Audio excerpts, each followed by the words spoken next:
This is a topic that not many people do talk about. It's something that people think is taboo. Safe sex is really important in the community because it's not just about STI transmission.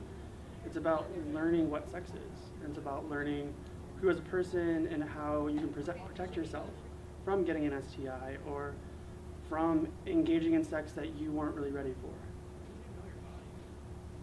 Safer Sex Patrol is a campus program through the Mary Ellen Brandell Volunteer Center. We do outreach with community partners and partners on campus as well to do on-campus programs. We do bar patrols where we go to local establishments and we hand out condoms and abstinence candies. And we also do an educational program where we pick a topic, discuss it, try to facilitate a conversation.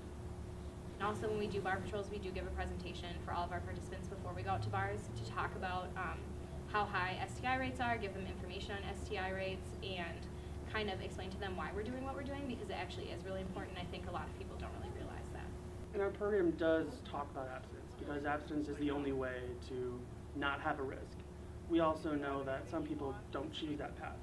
So to educate them on barrier methods like condoms, dental dams, female condoms, and different things you can do to not have a high risk, that's awesome.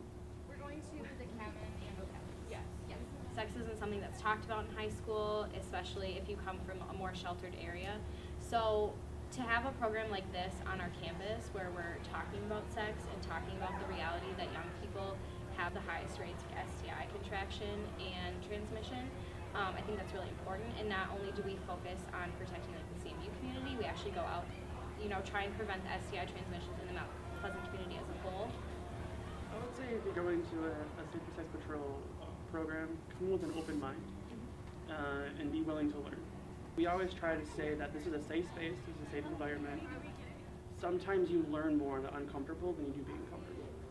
We're more than just the people who hand out condoms at bars. Because I think a lot of people just assume like that's all that we do, but we actually do a lot more than that. So check us out on OrgSync, come to the Volunteer Center, talk to us, learn more about what we do. Because we do hand out condoms and abstinence candies, but we do a lot more than that.